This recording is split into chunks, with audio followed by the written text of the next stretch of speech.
Welcome dear student. In the last class we have seen graphical representation of motion.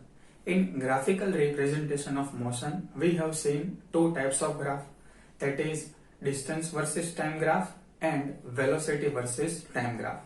Now let us move on very important topic, which is equation of motion by graphical method.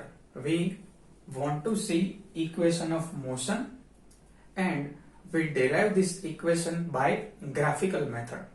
First of all, let's see what is equation of motion. When object moves along the straight line with a uniform acceleration, it is possible to relate its velocity, acceleration during the motion and distance covered in certain time by a set of equation, and this set of equation is known as equation of motion. Here two words are very important, that is object moves along a straight line and type of motion is uniform accelerated motion, which means all these three equation or a set of equation can only apply when acceleration is uniform and motion along the straight line. So this equation of motion is nothing but relation between acceleration, velocity, distance covered by object and time. We have three equations. V is equal to u plus at. V is equal to u plus at. This equation is known as velocity time relation. As we seen that this equation is only valid for uniform acceleration. Here we have velocity, v and u are velocity, a is acceleration and t is time. This equation is for uniform acceleration. So remove this acceleration, we had two terms, that is velocity and time. Hence we give this relation name as velocity time relation. Second relation is s is equal to ut plus half at square. S is equal to ut plus half at square.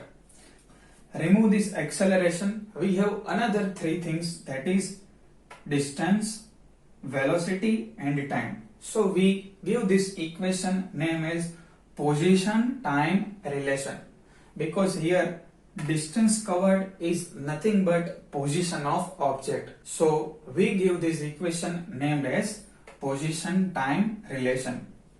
Third equation we have 2as is equal to v square minus u square.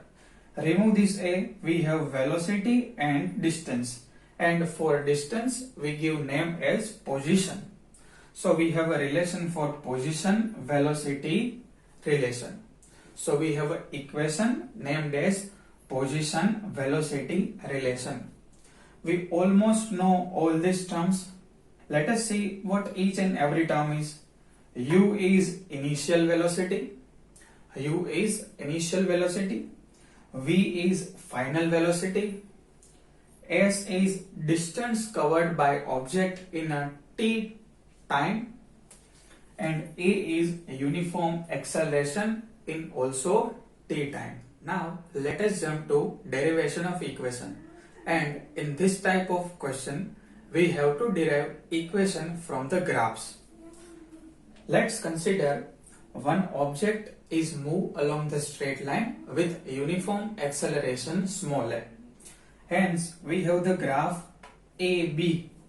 We have the graph AB, that is in red color line, on velocity time graph. We have a graph of velocity time of an object moving along the straight line with uniform acceleration. We have to add some detail to graph. Let us say what kind of detail. We draw two perpendicular line, that is BC and BE.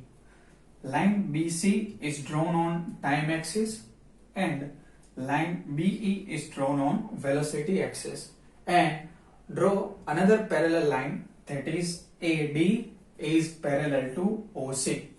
We have drawn three lines, that is BC perpendicular to time axis, BE perpendicular to velocity axis, and AD that is parallel to OC.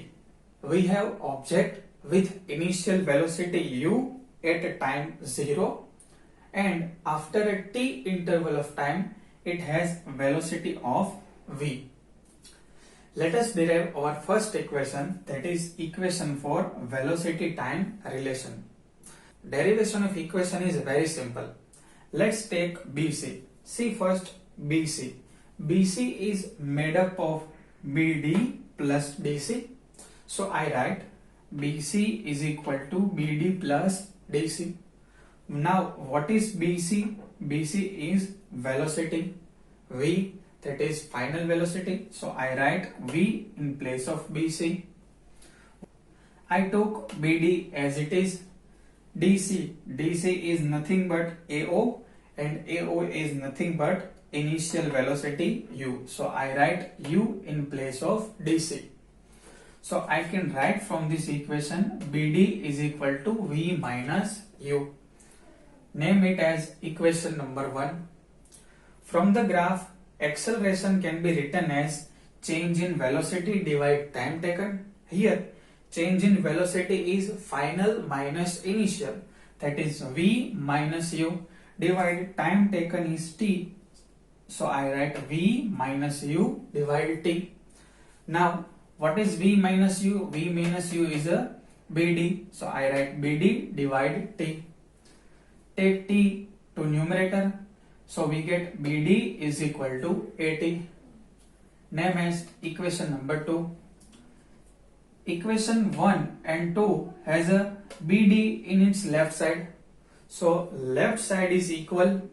So let's equate its right side. So I write from the equation 1 and 2 we have V minus u is equal to AT. So I write V minus u is equal to AT. Take u to opposite side. We have V is equal to u plus AT. That is our required relation for velocity time relation. Now let us jump to our second derivation, that is equation for position time relation. As we know that we required position, which means we required distance covered. For calculating distance covered from velocity time graph, what we want? We want area enclosed by graph. Yes, distance covered by object is obtained by area enclosed by velocity time graph. In this graph, area enclosed by graph, that area enclosed by AB is this much. This area is A, B, C, O. That means distance covered is equal to area O, A, B, C. Area O, A, B, C.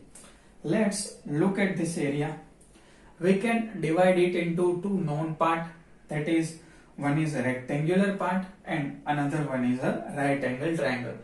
So we divide this whole part into two sub parts, that is area of rectangle OADC plus area of right angle triangle ABD. Now we know what is the area of rectangle. Area of rectangle is length into breadth, that is AO into OC. What is AO? AO is U. So I write AO is equal to U. OC length is T. So I write OC is equal to T. Plus half AD. What is AD?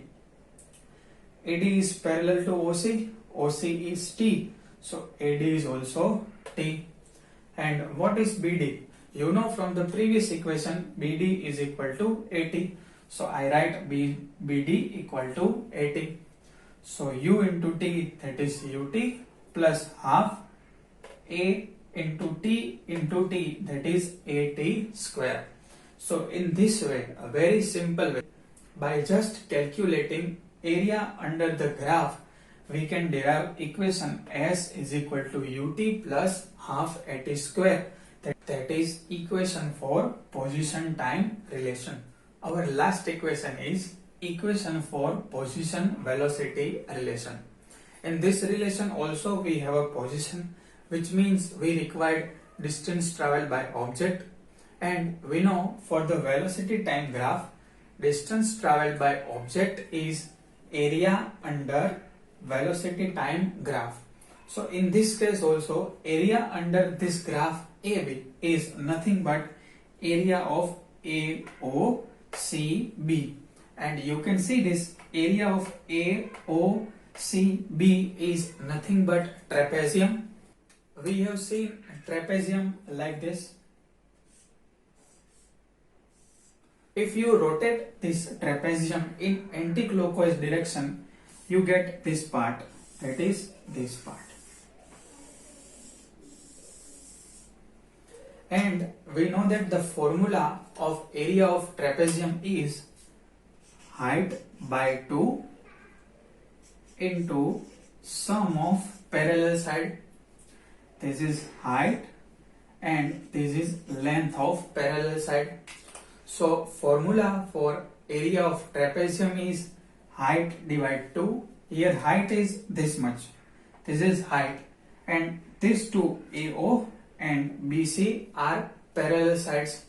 So we have equation height by 2 multiply with sum of both parallel side. So I write S is equal to area of trapezium OABC, that is OC by 2. OC is nothing but the height, so height divided 2 plus into AO plus BC, and AO and BC are two parallel lines, so sum of parallel line. Now put the value. What is OC? OC is nothing but T, so I write T by 2. What is AO? AO is U, so U plus BC. BC is V, so I write V. So we get S is equal to T by 2 U plus V. Give this equation number 1. We have velocity time relation, that is V is equal to U plus AT. From the relation V is equal to U plus AT, we can have T is equal to V minus U divide A. T is equal to V minus U divide A. Put the value of T in equation number 1.